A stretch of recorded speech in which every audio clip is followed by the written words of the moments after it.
I usually say happy Friday. Well, happy Thursday. We're coming to you a day earlier with Husker Online Headlines. Hi, Sean Callahan, Steve Sipple. It's Easter weekend. Hopefully everyone's got a glorious weekend planned ahead to take advantage of some time with family. But it's time for Husker Online Headlines. Every week, Steve Sipple and I break down what we feel are kind of 5 significant talking points from the week, Sip.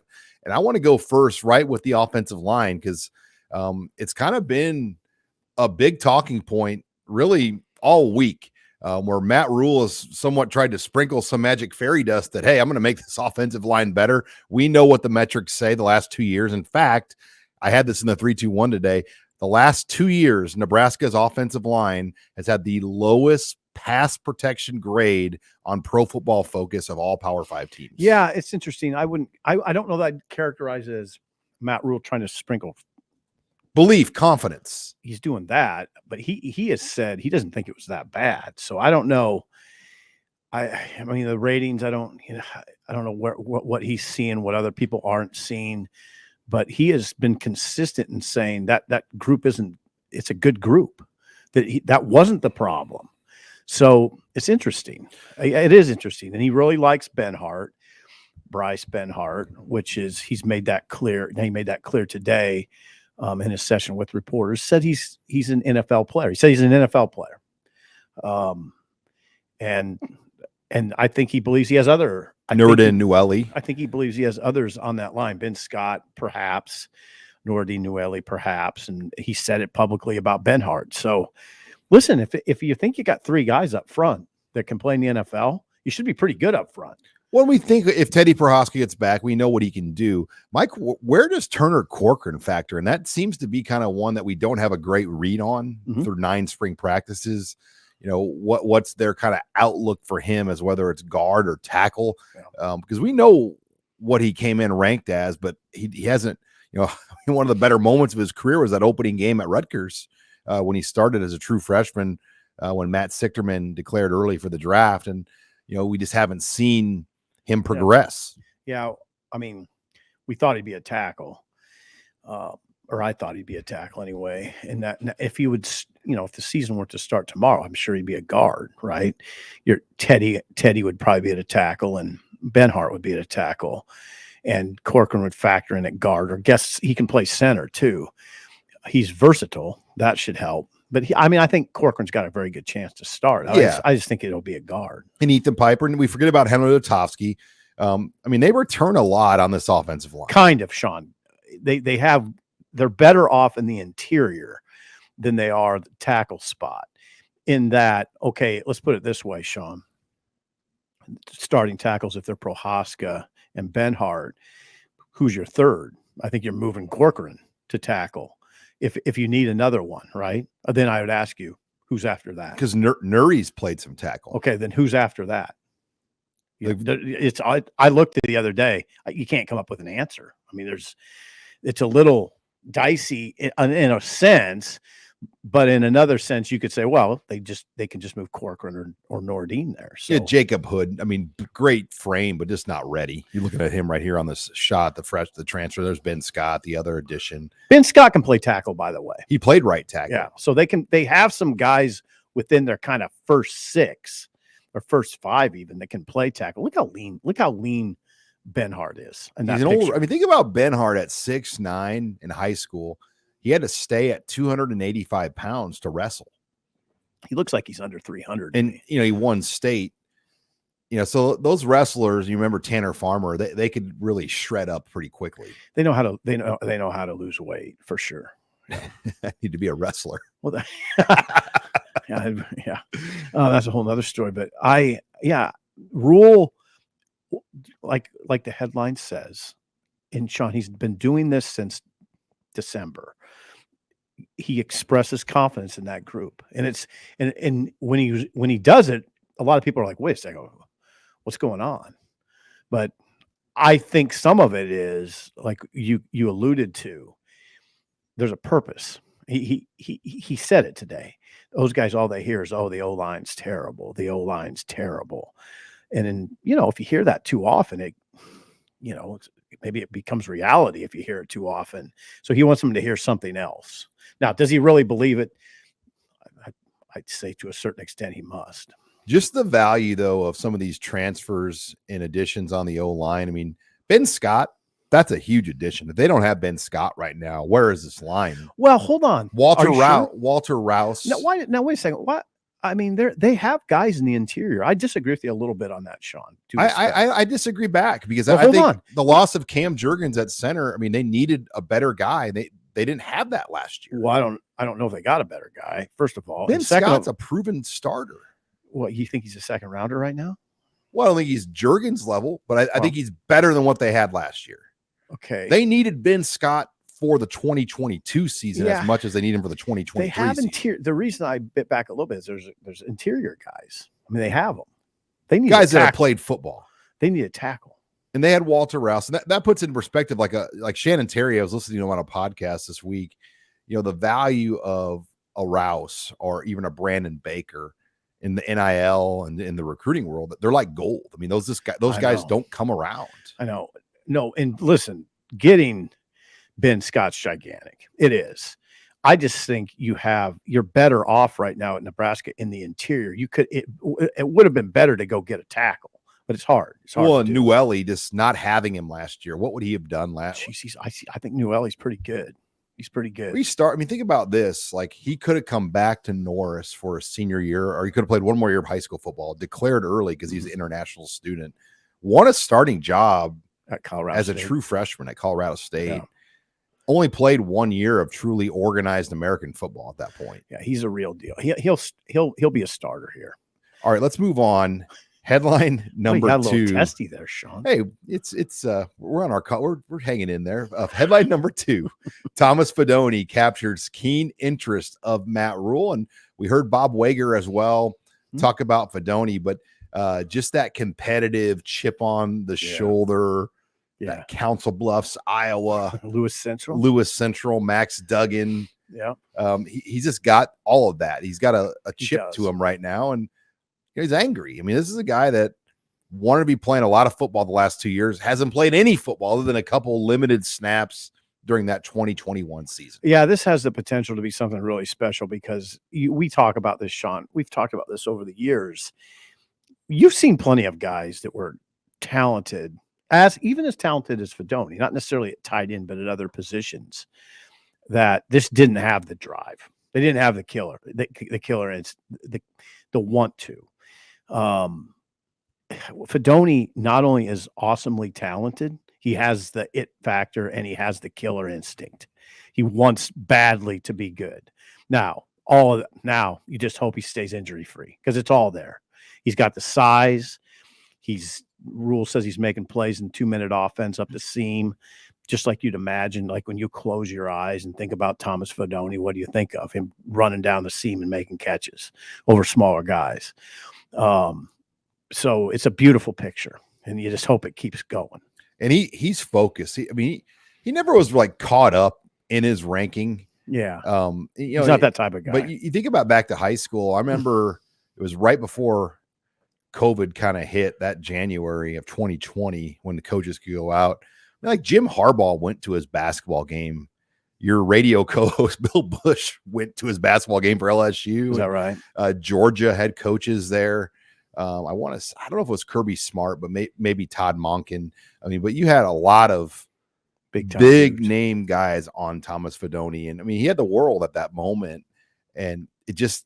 He's had bad luck, and for him to stay focused and, he's highly competitive. I'll never forget in high school, Steve Warren was putting together an event and he did not need to compete in it because he's already a top tight end.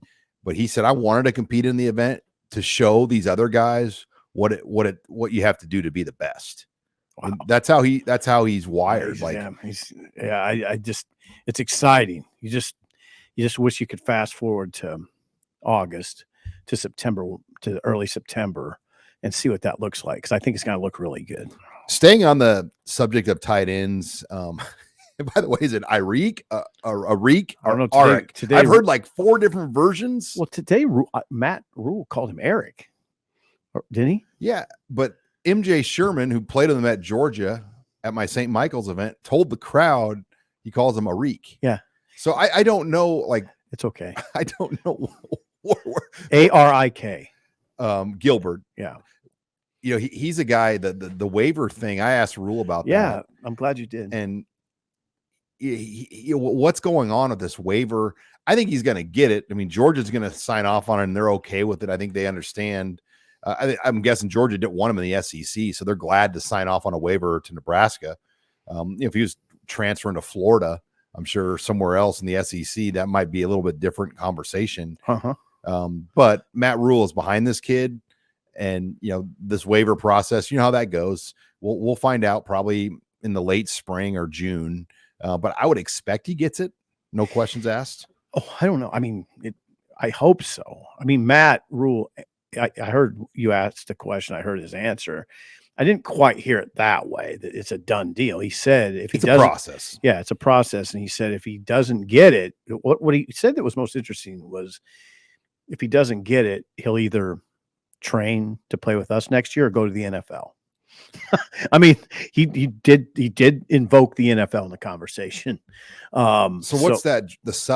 What draft? I mean, would he enter the draft at that point, or would he? Yeah, he'd be eligible, I would think. What's that draft called? Like the supplement draft, or what do you call it? Supplemental draft. Yeah, like Chris Patrick. I don't know if they still have that. Like they can. I don't even know if they have that anymore. I know. Yeah, that Chris Patrick did get drafted in the supplemental draft, but I don't think that's an every year thing. You'd have to do the research on that, but I'm just saying what Rhule said. He said, yeah, if he doesn't get the waiver, he'll either train to play here next year or train for the NFL. I was like, wow. Interesting.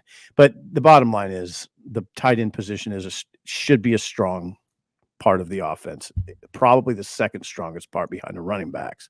Maybe it'd be better. I mean, if Fedoni and Gilbert are cleared, full go, that could be the strongest part. And Bonner and Janiron and Bonner and Luke Lindenmeyer. Yeah, they have a good group. They're committed to Bonner. You can tell. Bonner is a great example of a guy that's benefiting from the coaching change. They found a position for him, a hybrid tight end. Well, and that was a late addition. I mean, no one even. I'll put it this way: when he announced in Nebraska last February on signing day, February of 2022. Like nobody knew it was coming. Like it was kind of just kept under wraps, and no one really knew much about his story. You wrote a great thing about Bonner and the leg injury that he's overcome and how he was ejected from a vehicle. And it robbed him of his junior year. Broke his femur, right? Broke his femur, yeah, the biggest bone in your body. And he came back and had a big junior year or big senior year, and was a 4-star player. It was a good get for Nebraska. But Sean, you've seen him. He doesn't look like a wideout. He's a bulky body. He hybrid tight end where they shift him to the backfield, which they do. They shift him to fullback. Looks perfect for him. And I think he's a football player. I mean, I think you could line him up at fullback and say, you got to go block a little bit, and he can do it. He's big, he's a big, strong dude. I've talked to him. He's got a kind of a fullback demeanor to him. He's a tougher dude, no nonsense guy. That position is really, think about it, Sean. You have two bona fide 4 or 5-star tight ends, and you throw in another 4-star. Janiron was a 4-star receiver. It's a lot of talent out there. It is. It's a lot of talent. Yeah. And, I remember when he got here, like immediately stepping off the bus, people like, he looks different than guys they have. They just had to find a spot for him, and they have. So let's move it on. Headline number 3. Matt Rhule has set the summer football camp schedule. And why is that a big deal? Because it's kind of directly tied to recruiting. That's why we care about the camps. Mm-hmm. They're going to use 5 of their 10 allotted June camp days. And here's the full camp schedule. So you get 10 days in the month of June where you can work camps. Okay. So you could have a day like June 4th. You could have coaches working camps around the country on June 4th. That's one of your days. Like a satellite camp? A satellite camp. Now, we don't know what their stance is. And that would have been a good question, I guess, for Rhule maybe next week. Just what, you release your camp schedule, man. I know it's really early, but how involved you want to get with satellite camps and work those, because those have changed too. I think satellite camps are big, but I think it's bigger. They're bigger to find the younger guys. Okay. Like you might see an 8th, 9th, 10th grader at a satellite camp. You're not going to see a lot of 11th graders you don't know about at a satellite camp. Did you back in like the 2016 to 2019 range when they got big, when satellite camps became a big deal? Could you, like, they went and got Boodle DiCaprio from a satellite camp, right? But how often did that happen? So what would end up happening at these satellite camps when you'd go back then? This is like 2015 to 2019. Yeah. Because 2020 COVID and then 2021 had COVID. It stopped rules. after COVID. Yeah. So after COVID, this stuff has not really happened. But what would end up happening was there was like a camp within the camp, and there would be like players that would show up that wouldn't work out. Right. And they would just kind of hang out. Okay. And then coaches would talk to those guys. Oh. And so you'd go to a school in Florida or Georgia or Texas, and there'd be somebody bringing kids that may not even do the camp. and then there'd be like a whole nother thing going on, where coaches are talking. I saw some really good satellite camps. I mean, the ones in Florida were incredible. So it's like a meet and greet.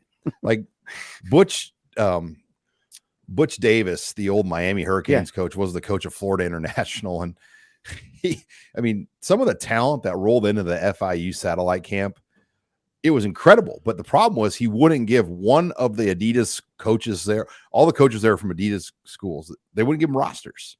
Oh. And so you didn't know who these guys were. Like, and it's incredible athletes running around everywhere at skill positions. And Mike Riley turns to me, he goes, Sean, there's a lot of good looking kids here. The problem is we don't know who any of them are.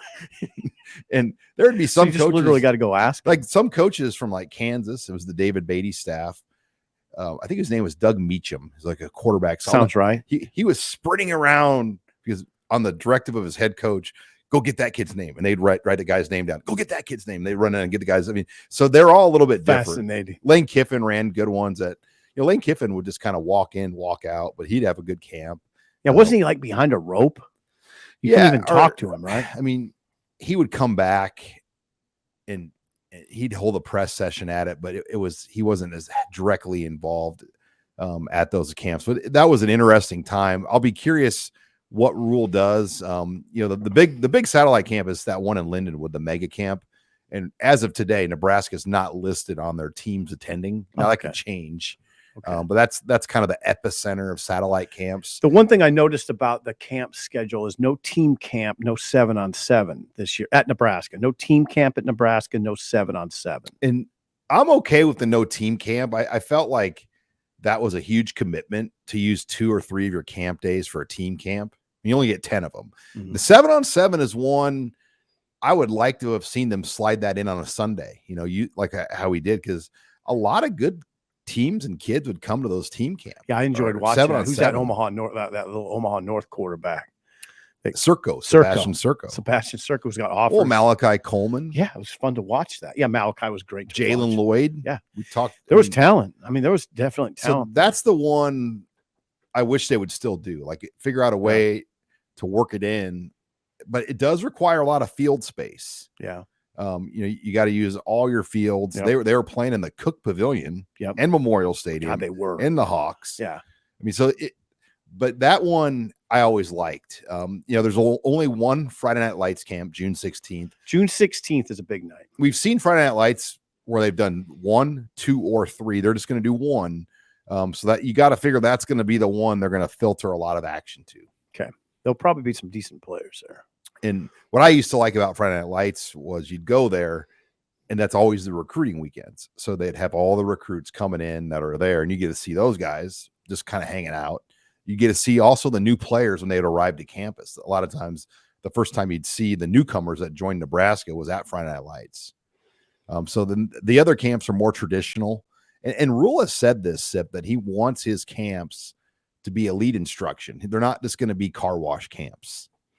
I imagine he'll have all his staff there, probably a lot of his support staff, if not all of it. He is of the belief, and I'm 100% on this. In fact, we had this conversation long before Matt Rhule came here, that I always would look at these camps. I was interested because I thought it was kind of a window into the head coach. It was a window into his level of commitment and his level of detail. And Rhule feels that way. And in those, we're doing a story for later in the week.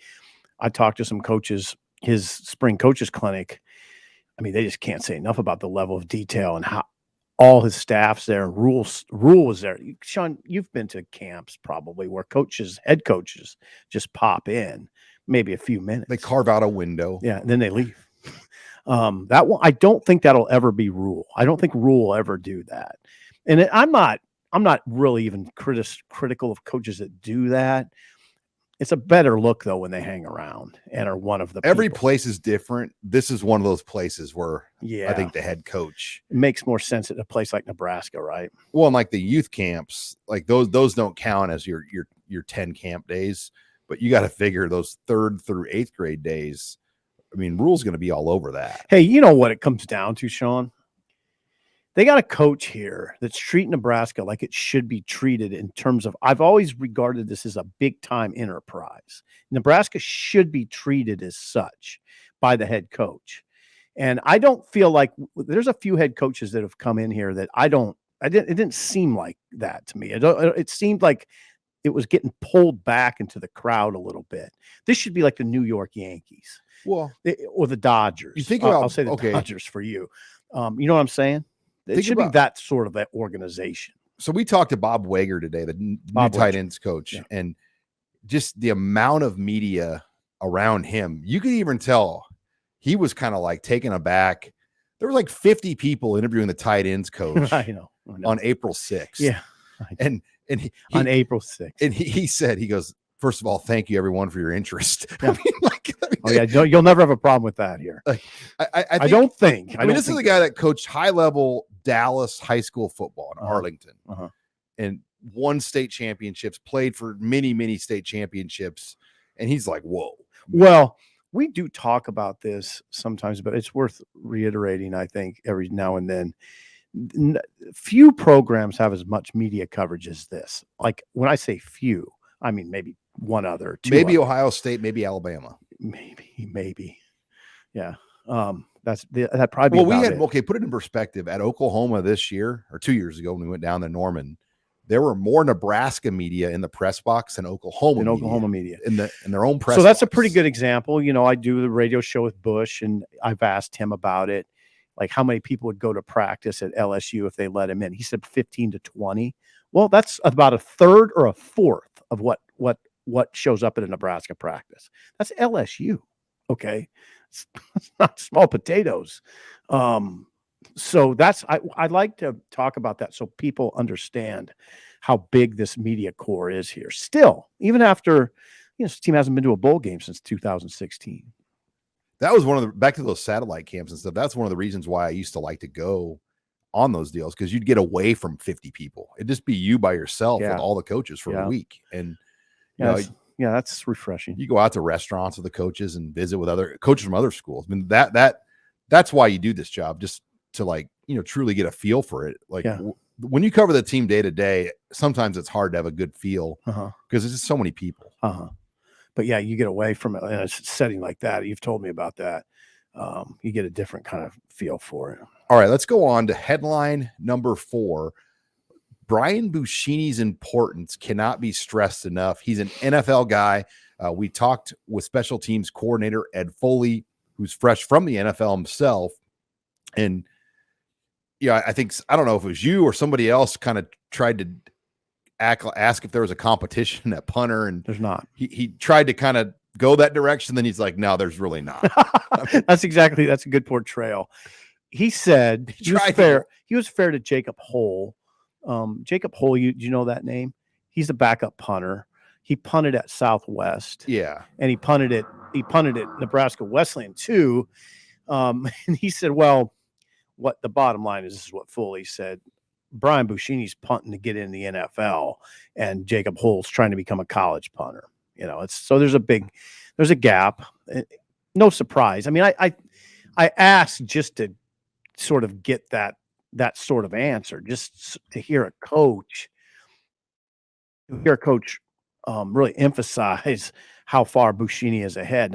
Now to get to your question, or to get to the headline, why can't it be stressed enough? It helps so much to have that security, and he can be a game changer for you too.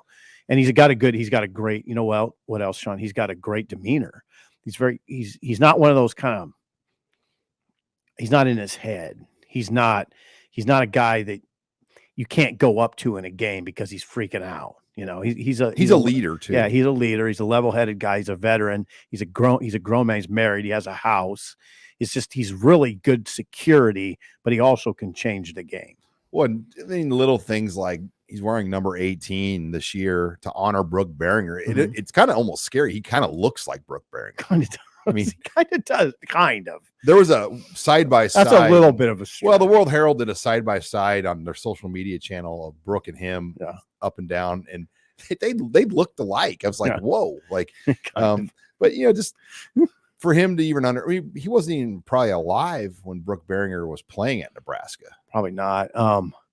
But yeah, he comes from Montana. He averaged 44 yards a punt last year, which was, 8th best ever in school history in terms of, per season average. It was 25th nationally. You could see it going up. He's a great. There it is right there. Oh, yeah. I'm going to still say you're just going to say no to I'm still saying Sipple. I'm still saying stretch. He places the ball really well too. It's not just about, oh man, he can hit it a mile. It's not that. He can place it. In fact, Foley said he put on a pooch punt clinic in that Saturday scrimmage where he asked him 8-yard he hit line. about 10 balls. He asked him to hit about 10 balls and place it right at the 8. 4 of them hit the 8. Now that's NFL stuff. When you can put 4 of 10 right on the target, it's pretty good. So they're in good shape at that position. I think they're pretty good shape at place kicker too, with Timmy Bleekrode, who was 9 for 12 last year. Didn't kick many long ones. 34 or 35 extra points. Got one block. Not his fault. Now Tristan Alvano will come in August, and the media here, everybody wants to hand him the job. Of course, we'll see on that. Bleekrode is a veteran player. Alvano will have to beat him out. Yeah, and that's going to be a topic. Is you're right. I mean, Bleekrode was solid. He wasn't exceptional. No, he was solid. Yeah, but you can tell he knows what's going on. Oh, Bleekrode's smart, and he's a great punter too. They don't have him punting, I don't think, but he can punt. Yeah, he's a very good punter. Furman. Yeah, he's a very good punter. But I don't think you want him to do that, right? No, it messes with your stroke. Yeah, and it's just a overload too, I think. What Alex Henry and Brett Maher did over that stretch where they punted in place, that was they did it at an all-conference level on both sides. That is ridiculous. That's ridiculous. Yeah, you don't see that very often at all. Yeah, so they're pretty good. They're really good at punter, and that's huge. And I think they feel pretty good about Bleekrode. Well, and Buschini has 2 years left. Does he? Really? Yeah, he's a redshirt junior. Okay. So he has this year and next year. Yeah, it's not like punters don't generally declare. So they're going to have him for 2 more years. That's big. That's a huge luxury. Really big, yeah. And people forget he was hurt last year. And hurt his ankle. So that affected a little bit of the numbers. Go back to that game in Ireland. Mm-hmm. The way he punted his first game out of the year. He was booming. That was a clinic. Yeah. Because it had the hang time and the distance. Yeah. So it's a good thing. This team's just not that bad. I don't know. We're not going to do the whole prediction thing. We're a long way from that, but they got some guys over there. When Rhule says it, they're talking about 3 guys on, that could maybe on the line playing the NFL, an NFL punter. I don't know how many guys you got to do. Well, he's talked openly about Newsom being an NFL player at one corner.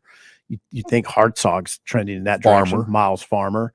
Okay, we just named 7 NFL players in his eyes. That's pretty good. That's not, you're not hurting, So we'll just have to see where it goes. All right. Final headline. Got a couple things here I'm going to squeeze in. It's Easter break. Team's going to take some time off as 9 practices in the books. They're going to have a little team dinner Thursday night. They'll lift Friday. Okay. Saturday, Sunday, they'll be off. They'll lift again on Monday. Then they'll practice Tuesday. So no practices at least until Tuesday of next week. Right. So yeah, and I think the guys could use a little break. It's intense time. Rhule had a fabulous quote today. I'll paraphrase it. He said, this is when you win, and we're interested in winning. We're not interested in losing and thanking the crowd for coming, thanking the fans. We're here to win. And this is when you win.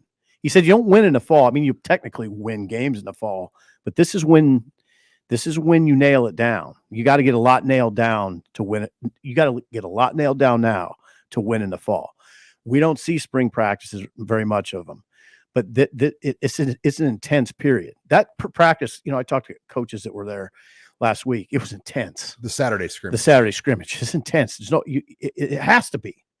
I think we get kind of lulled to sleep a little bit because it's spring. There's no game in sight. We don't see a lot. But it's got to be intense. What I like about Rhule is he's a combination of old school and new school. He is. Like, it's a he's great very way to much put it. Like Joe Paterno, ex-player, tough, blue collar, but he's very big on the recovery and the advancements and the other things that are out there to help the players. I mean, and he's mindful of players' mental health in this, and I think that's important. Old school, new school. Yeah, he's very new agey in some ways, but man, it is core. I think, Sean, it is core. He's ones versus ones. You heard that today. We should have mentioned that. Well, we are going to mention it right now. He's big on ones versus ones. That had to be music to the ears of Nebraska fans, because he thinks it instills confidence. And by the way, he said that's what this team needs. This team needs confidence. Where you think before that, 3 years of Mike Riley, 5 years of Scott Frost's era, I mean, there was very little contact in practice. I mean, they thudded, but yeah, I mean, for 8 years, it was limited. Pretty limited. I don't know. I wonder what those coaches like. I put myself in the shoes of a Greg Austin. If he was listening, would he say that? Would he say it was limited? I don't know. I go back to Ireland though, when they said they took the pads off the team for almost 2 weeks before going out there. Oh yeah, that's true. Think about that fall. True, Sean. Think about the fall camp. That really raised eyebrows. The 3 on, 1 off, all the way through. They never did 4 days in a row all fall camp. Yeah, I mean, it was like that was new agey. It was like a firefighter shift, 24 on, 24. I mean, it was like I never had seen like a practice. I mean, it sounded all good, but they weren't ready for Northwestern. No, they weren't. I mean, you can say that now. They really weren't. I mean, they obviously played them well and played them close, but you saw what happened with Northwestern. They're 1-11. They're 1-11. And we thought, oh, that Northwestern team's not that bad. Yeah, it was terrible. Nebraska made them look good. I remember I was saying those two running backs, those two guys might be playing in the NFL. That was just wickedly stupid. I mean, they weren't that good. It was just that, like you said, Nebraska wasn't ready. I mean, they weren't that well prepared for that game. They had a defensive coordinator who had lost his way. He lost his way, Eric. And it's sort of mesmerizing to think. Well, and even like that onside kick, we blame that on the game, but they were still up 11. That's what Rhule said. Yeah, they're up 11. Like, stop them. You're up 11 points. Right. Yeah. I mean, was it we don't need to relitigate that call, but you're right. I mean, it shouldn't matter that much, but it did. Late third quarter. Right. Yeah. Just some of that. All right. I want to end on this. We got some interesting data. Steve Rosen, and we're going to have a full story on alcohol sales at Pinnacle Bank Arena. But the numbers are in. Yeah. And kind of just as we thought, there's not as much money made off alcohol sales as you would think. Here are the numbers for men's basketball when you break down the alcohol sales for Nebraska. I mean, like, I'll pull these up here. It's like, the month of February was $258,000. That was the high water mark month. Total sales. But you look at just these numbers right here. These are the monthly numbers. They don't play a lot in October, so throw October out the window. But $80,000 to $93,000 in November, December, January. With February, they had a lot of weekend home games, if you remember, a lot of Saturday, Sunday games in February. So that was a good month. But I mean, I kind of the women's numbers, as you would expect. I think there are Husker fans that probably spend more money on their tailgate party beer than what the women's games sell. Yeah. So I'm serious. Right. So the takeaway, I mean, what Nebraska takes away from this as an athletic department is very minimal, right? 10%. So like, I think Nebraska will make let me read about 60,000. Yeah. So the total number that Steve reported, they made they sold $607,000 in drinks. And the athletic department would get 60,000. Yeah, $60,000. Right. So that falls out of your couch, Sean. I mean, that's nothing. I mean, and Trev, to be fair, Trev Alberts said this is not a money-making enterprise. This is a fan amenity. Now, you know who would help? So the arena.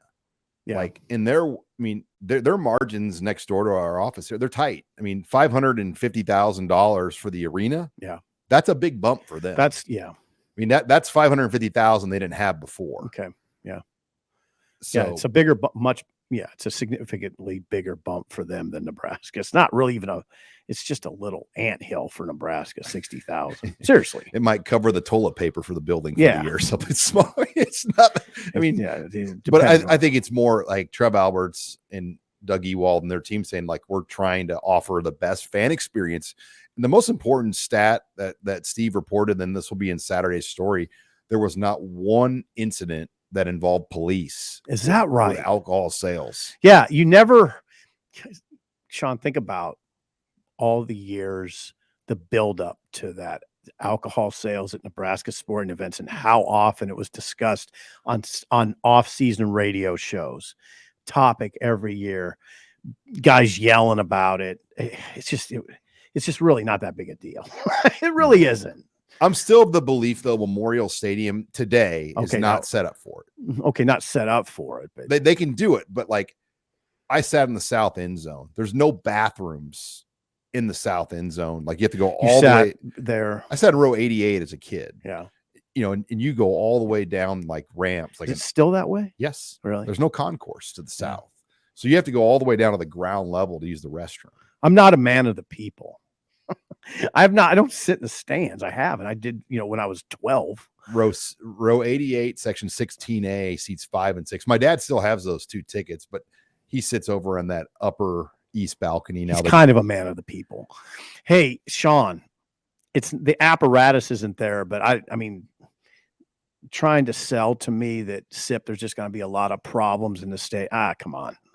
There's alcohol sales are all over It's America. more like, where would you put your beer without spilling it on somebody? I mean, that's a problem because you're packed in. I mean, no, absolutely. Well, like I sit at Pinnacle Bank Arena in section 101 or 102. It's one of the sections that's collapsible. They can like move it in and out. Well, the cup holders that come down on your armrest, they don't fit the beer can. Oh, they don't. So like your beer can just slips right through. Now, really? If they sold the 25 ounce or 24 ounce can, they would fit. Okay. But at Husker basketball games, they sell 16 ounce cans. Yeah.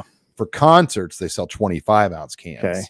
So my counsel would be just sell the 25 ounce cans. Okay. And they'd fit in the cup holder at the arena better. Yeah. But you're right. You make a pretty good point, Sean. At Memorial Stadium, it's so packed in. Guys would be, and spilling women, on people. They would literally be spilling on people. Literally. You're right. Yeah. I wouldn't do it. But once, and they did announce, by the way, that HDR is the architect firm out of Omaha that Nebraska will be working with to come up with the plan for Memorial Stadium. Now they've given a range set for this of $200 to $500 million. That's quite a range. Yeah, $500 million. Like my question would be is, how do you get to 500? Like what would need to be like what justifies the top of this range and the bottom of There'd the be range? all kind of different money sources. I don't know how much you're going to get private. I mean, you're asking people to donate to other people's comfort, which, I mean, it's not like asking somebody for NIL money, which directly affects the teams that you're cheering for. This is just a comfort discussion, but there's other ways to raise that money, but $500 million is over the top. Listen, I mean, there's a part of me, just a part of me, that says just win games. Like, why are we worried about committing $500 million to a stadium right now? Winning takes care of a lot of problems. And now, on the other hand, Now this is the other hand. This is important. Trev, I like that Trev is very mindful of the fans. The fans are critical in this whole discussion at Nebraska. It's what still makes it unique. The fans, that full stadium. And so Trev's interested in taking care of them. And I do laud that. I laud that. But 500 million? It needs to just be build a new damn stadium. It needs to be updated. I mean, the South needs to be updated. Like, I suppose, yeah. Like, it does. It does. Like, you literally have to walk up like 98 rows by yourself. It's hard to do. Like, I'd have a hard time. I mean, there's older people that might be the most exercise they do in a year to go up to their seat at the stadium. Right. Yeah, and that's taxing. You're right. I mean, I got it. I was a young kid doing it. It was a little easier, but I can't imagine. I mean, it's a lot of, so they just got to figure out what they want that to be. And then how long will people be displaced from their seats? Well, that's a whole nother discussion. Say Rhule gets this place rolling pretty fast, and then they have to, then they're in the midst of this construction that they would have to maybe diminish capacity. And you're asking people not to come to the games. Maybe, I don't know how you're going to do it. Would that ever happen? This would never happen, but like some teams like Illinois, when they redid their state, or the Bears, when they redid Soldier Field, they played in Champaign. Okay. Yeah. Like the only where would you play viable option is Arrowhead. And the reason why you wouldn't do that is you're taking away dollars from the state of Nebraska. Right. It's one thing if there's another version of Memorial Stadium in the state of Nebraska. Yeah. And I got to be careful here not to sound alarmed. I don't know. I don't have any information that would suggest that Nebraska would, take the capacity down to 60,000. I'm not saying that would happen. I just don't know how you're going to do it. I do think people in some parts of the stadium we displace for at least a year. When you say displace, are you talking displaced to their living room?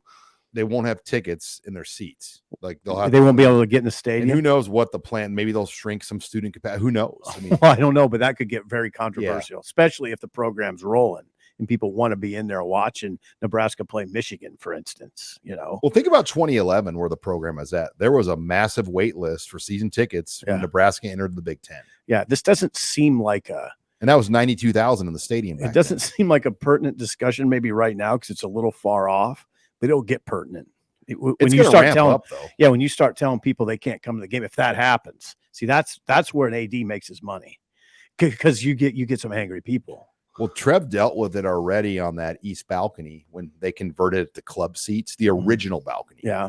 And they said, you can keep your seats, but you're gonna have to pay this much more money. Yeah. I mean, that wasn't some people had those seats forever, but they were getting a hell of a deal. And now they're making those seats club seats. Once again, all this is easier if you're winning.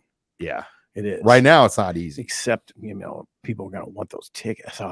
Being an AD would be a headache, especially a place like here. Yeah, well, I'm just saying when you're messing with your stadium, then it gets really tough. I mean, people get mad when when Brunzos were taking out of the stadium. Remember how mad people were about that? Yeah. When they switched from Coke to Pepsi, people were mad. I mean, yeah, Trev. Now I know this for a fact. This discussion is occupying a lot of Trev's time. It is. He's got his football coach. Yeah, he's got his football coach. He's made his decision on basketball. The stadium is taking a lot of his time. What we're talking about right now. And that, I'm sure we'll have many, many headlines on this down the road. Down the road. Thank you for everyone for joining us here on this Easter weekend. We hope everybody has a great Easter holiday. We'll be back again. Make sure you're on HuskerOnline.com. Follow, subscribe to us here on the YouTube channel, or you can get the podcast version anywhere you find podcasts at. And check out Husker Online. We got a great special right now, $29.99, get you access until August 31st. For Steve Sipple, I'm Sean Callahan for another edition of Husker Online Headlines.